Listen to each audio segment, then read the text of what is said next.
जय श्री कृष्ण, जय दाऊ जी की। अभी हमने कल परसों की वीडियोस में एक ध्रुव स्तुति बताई थी जो कि श्रीमद् भागवत महापुराण के चतुर्थ स्कंद के 9वें अध्याय में दी गई थी, जो कि ध्रुव जी की स्तुति करी गई थी भगवान के लिए और भगवान के चरणों में ध्रुव जी ने समर्पित करी थी। बहुत छोटे से बालक थे ध्रुव और उन्होंने भगवान की स्तुति गाई थी। तो वो मैंने स्तुति आपको बताई थी और मैंने ये कहा था कि एक एक श्लोक का हम जो है भावार्थ सहित और एक एक श्लोक की व्याख्या सहित हम इसका डिस्कशन करेंगे एक बार। तो वापस देखते हैं एक एक बार और एक एक श्लोक की दो श्लोक करके अपन 5-6 वीडियोस में इनको करते हैं कवर। तो पहला श्लोक था ध्रुव उवाच यो अन्तः प्रविश्य मम वाचमिमां प्रसुप्तां सञ्जीवयत्यखिलशक्तिधरस्वधाम्ना अन्यांशहस्तचरणश्रवणत्वगादीन् प्राणान् नमो भगवते पुरुषाय तुभ्यं।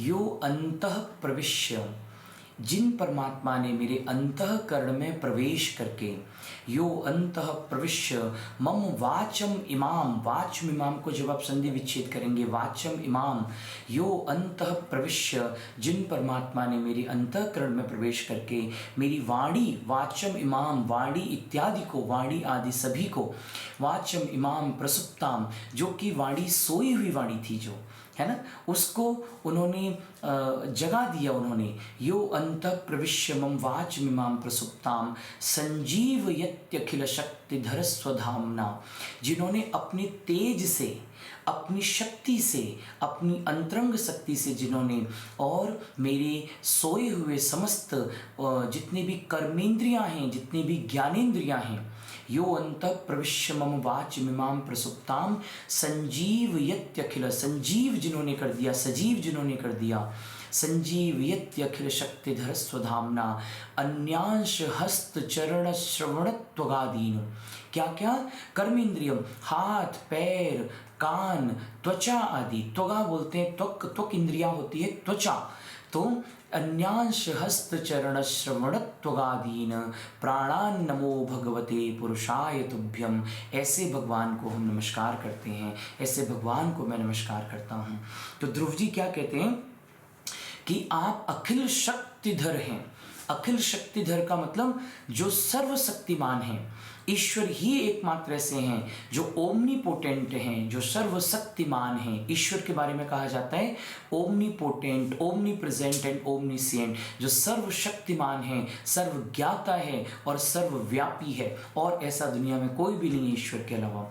तो अखिल शक्तिधर जो आप भगवान सर्वशक्तिमान हैं, जिन्होंने मेरे अंतःकरण में प्रवेश करके मेरी सोई हुई वाणी को, और न केवल मेरी वाणी को, अन्य कर्मेंद्रियों को, हाथ पैर त्वचा श्रवण इंद्रियों को, सबको जागृत कर दिया।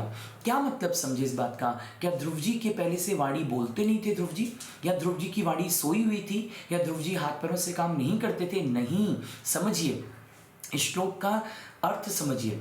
देखिए, जब हम आध्यात्मिक स्तर पर नहीं बढ़ते तो हमें ऐसा लगता है, हम जिस मानव लेवल पर हैं, हमें ऐसा लगता है कि हम जागे हुए हैं। नहीं, वस्तुतः हम सब सोए हुए हैं और हमारी आध्यात्मिक लेवल पर चेतना उतनी विकसित नहीं है।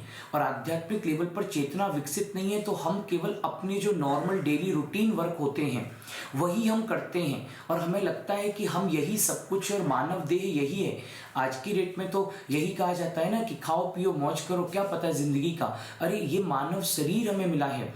आप विचार करके देखिए, ह्यूमन बीइंग्स जितने लिविंग ऑर्गेनिज्म हैं, चाहे आप अमीबा, प्रोटोजोआ, प्लेटिहेल्मिन्थेस आदि से लेकर के कॉर्डेटा में आप विचार करिए, कितने पशु पक्षी, एवरीथिंग, उनमें ह्यूमन बीइंग एक ऐसा है जिसकी चेतना सबसे ज्यादा विकसित है और किसी में नहीं है।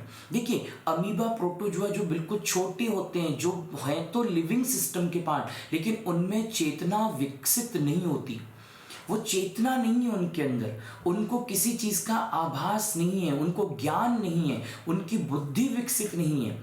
फिर हम आइए पेड़ पौधों पे, पेड़ पौधों की चेतना उनके कंपैरेटिवली विकसित है, मल्टी सेल्यूलर है, ये सब बहुत इनमें टिश्यूज बने हुए हैं, सब कुछ इनकी चेतना विकसित है, लेकिन पेड़ पौधे भी हमारी तरह चेतनता का विकास नहीं कर पाए। ऐसा नहीं कर पाए कि उनमें सुख दुख की अनुभूति होती सके, ऐसा नहीं कर पाए। उनसे भी ज्यादा चेतनता का अनुभव आता है पशुओं में।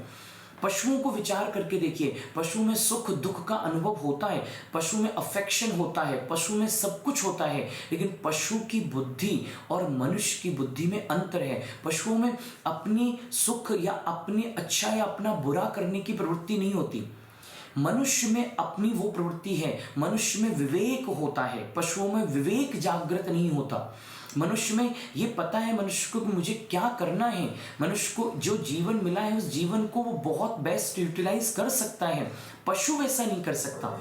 पशु की रूटीन लाइफ फिक्स है कि वो ऐसा ही करेगा, लेकिन मनुष्य की फिक्स नहीं है। पर सच मानना, आज की डेट में तो हम सब ने अपने आप को भी पशु जैसा ही बना रखा है। एक श्लोक है, बड़ा ही सुंदर श्लोक है, शायद हो सकता है आपने सुना हो या ना सुना हो, लेकिन बड़ा सुंदर श्लोक है।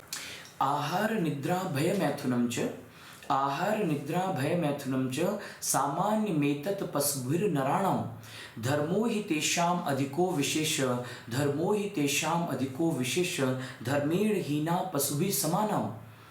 मतलब जो मनुष्य, आप समझिए, आहार मतलब खाना, अपनी बेसिक नेसेसिटीज को जुगाड़ करना, उनको पाना, आहार, निद्रा, नींद, भय, डर, फियर फैक्टर, और मैथुन, कॉपुलेशन, ये तो पशुओं में भी होते हैं। ये तो बेसिक रूटीन है जो पशु में भी है। अगर मनुष्य भी सिर्फ इन्हीं चीजों को करेगा तो विचार करके देखिए कि मनुष्य में और पशु में अंतर क्या है। सिर्फ मनुष्य और पशु में एक ही चीज का अंतर है, और वो है विवेक, और विवेक आता है धर्म से। धर्म ही एकमात्र ऐसा है जो मनुष्य को अलग करता है और पशु को अलग करता है। तो इसका मतलब क्या हुआ कि क्या हमारी हाथ पैर, हमारी जो त्वचा है, हमारी जो बोलना है, क्या वो सुप्त अवस्था में है? नहीं, जग रहे हैं। लेकिन हम अगर उस लेवल पर देखें, अगर हमारी चेतना बहुत विकसित नहीं है, अगर हम आध्यात्मिक लेवल पर नहीं हैं, तो सच मानना हम सोए हुए ही हैं। यही ध्रुव जी बोल रहे हैं। विचार करिए कि यो अंतः प्रविश्य मम वाचमिमां प्रसुप्तां संजीवयत्यखिल शक्तिधर स्वधाम्ना, अन्यांश हस्त चरण श्रवणत्वगादीन प्राणान नमो भगवते पुरुषाय तुभ्यम।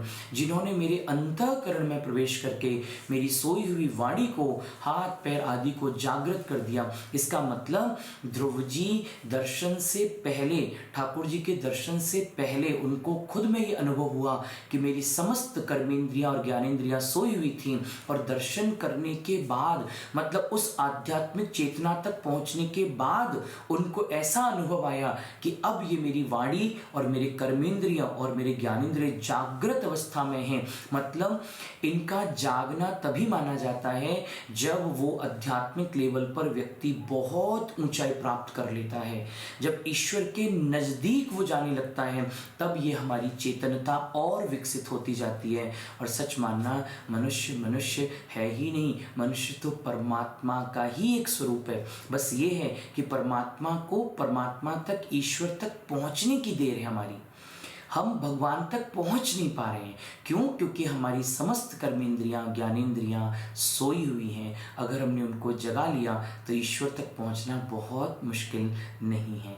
ये एक श्लोक का भावार्थ हुआ। ऐसे सारे श्लोक के भावार्थ अपन करेंगे ध्रुव स्तुति में। जय श्री कृष्ण, जय दाऊ जी की।